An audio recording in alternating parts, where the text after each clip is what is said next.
Welcome to Know. I'm Ashley Jenkins. I'm Jenny McCarthy. Years ago, when our tiny human brains first grasped the concept that one day we could download our video games instead of burning fossil fuels to travel to a store and purchase them in person, we thought it was the dawning of a new age. Games will be cheaper than at retail because we won't be paying for distribution and shipping costs. Yay! The entire industry will be more open than ever before. Download speeds will enable all digital consoles. Everybody wins. This is what they mean by enlightenment. We're still sort of waiting on it because the internet isn't actually awesome the world over, and some people like holding stuff in their hot little hands. But consumer preference isn't the only cloud hanging over the digital revolution. Even the NPD and ESA can't resist getting a little slap fight over the whole thing. Nope. Last week, the NPD released their year-end report giving us interesting tidbits like the fact that Call of Duty Black Ops 3 and Call of Duty Advanced Warfare were both in the top 10 selling games of 2015. But one of the most talked about parts of that report had to do with industry growth at retail in 2015, or lack thereof. According to NPD, 2015 video game sales were flat compared to 2014 and down almost 2% from the previous December. That's not good. This, of course, had made plenty of headlines, causing some to wonder if the industry was down. It's 1983, y'all. That's when the Entertainment Software Association, or the ESA if you hate syllables, arrived on the scene, firing back at the NPD for its exclusion of digital sales of video games in their reports. In their comments, the ESA said, "Gone are the days when the industry's growth and strength could be determined by retailers simply reporting packaged goods sales. Unfortunately..." They went British. I'm trying to sound really dignified. Shakespearean. Unfortunately, NPD's revenue data yesterday continued to reinforce the traditional model at the expense of new areas where the industry is growing. Oh my. Shots fired. The ESA Churchill concluded by saying gamers deserve better than NPD numbers, and that the ESA would do its part to encourage the NPD to publish a more complete picture. Well, that is a passive-aggressive statement. Adding a bit more juice to this drama smoothie, the NPD fired back at the ESA that they are fully committed to covering the whole industry, that their monthly data has always only covered physical sales, and that they've always been clear on the scope of the reports.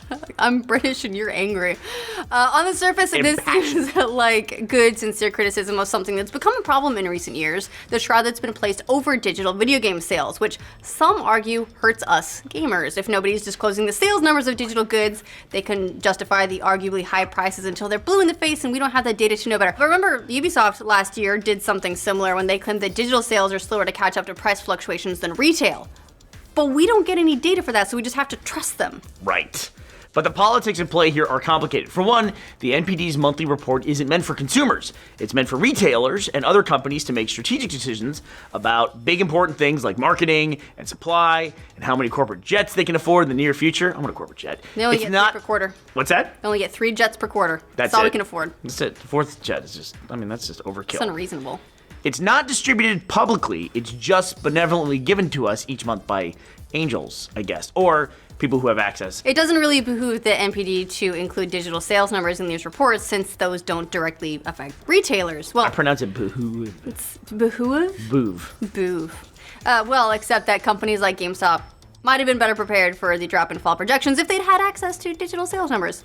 Maybe instead they just claimed that none of the AAA games sold as well as they should have, which wasn't quite the whole truth. Maybe GameStop will care a bit more about digital when they can sell a downloaded game back to you for profit. You know that's coming. It's got to be coming. It's coming. It's on its way. Only a matter of time before they buy your digital games for $1 and sell them back to you at full price. But maybe there's something more going on between the ESA and the NPD. While at first it seems like the ESA is on a righteous crusade, that idea changes once you consider that the ESA is made up of the biggest video game publishers like Activision, Capcom, Ubisoft, EA, Konami, Square, Microsoft, PlayStation, the guys and gals withholding digital video game sales in the first place. So basically, they're criticizing the NPD for not releasing the numbers that they themselves are hiding. Right. They say they're going to encourage the NPD to include digital sales, but the publishers making up the ESA are the only gatekeepers of that information. Kind of weird. And don't forget, NPD tried to start working with publishers a couple of years ago to do this very thing with no success. So why would the ESA release a statement like this in the first place? They've got to keep their shareholders and investors happy. When half of the video game news outlets are reporting that video game sales are down, you need to have a bit of context out there to combat bad perceptions so, your investors don't panic. Is there panic in the publicly traded markets now? I wouldn't even know. I think there's something about that I heard.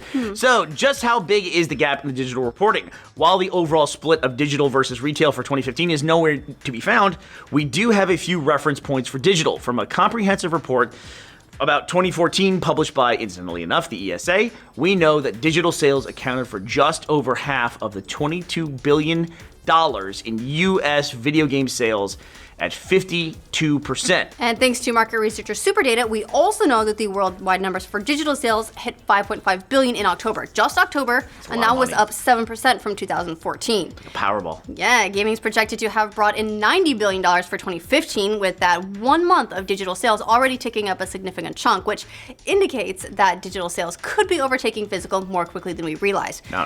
I realized not definitive since it's just a 1 month sample, but it's more data than the zero we have otherwise. I downloaded my crystal ball. So, the multi-billion-dollar question then, why don't companies want us to know how many digital games they sell?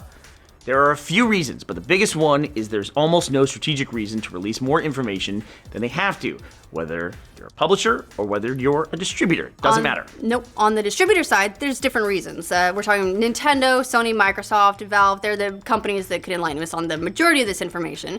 If you let the publishers know just how big the pie is, there's a chance they try to collectively take some of it back from you. We don't know exactly what percentage Nintendo, Sony, or Microsoft collect from games sold on their respective platforms, or whether it's a comprehensive percentage for each developer. They might have a different deal in place with Activision than they would, say, with EA. And once you start advertising this information, you open yourself up to every other developer wanting another developer's take. The closest indication we can get anywhere, really, is Valve's digital platform, Steam, where it's been reported in a few different cases that they take a 30% cut of everything sold through the store. Wow. Well, so does iTunes and other platforms for different forms of media as well. Sure, but that could also vary by publisher. That's just one number that we've heard. Without question. On the developer side, if you want to license out a particular IP, you may not want partners to know you've been experiencing declining sales year over year because it weakens your negotiating position. And then there are the mighty shareholders and investors. The backbone of America. Typically, most of the number brag comes at end of year investor calls. Everybody wants to be able to massage those numbers and make them sound as big as possible, which is nothing new to digital because they've been doing this for years. But rather than stating outright how many games they've sold, you'll hear things like active players and concurrent players, engaged player base, number of connected bear cubs in the wilderness, whatever sounds the most impressive. People watching our game on Netflix. And since everyone is engaged in the obfuscation, it makes hard sales numbers less meaningful because no one can declare definitively that they've won. Seems to be an important part of the vocabulary for gamers. The other time companies engage in number/penis measuring is after the release of a major game. We're all used to the bombastic press releases stating that the newest Bethesda game, for instance, sold a bajillion copies and cured cancer. Those aren't only for investors, but they're also for the benefit of retailers. Hey, our game is selling well. How about you stock some more? The retail relationship in general is a key factor here. If you're selling games, but you don't want to risk dogging your retail partners, hiding the real picture behind meaningless stats is kind of a win-win.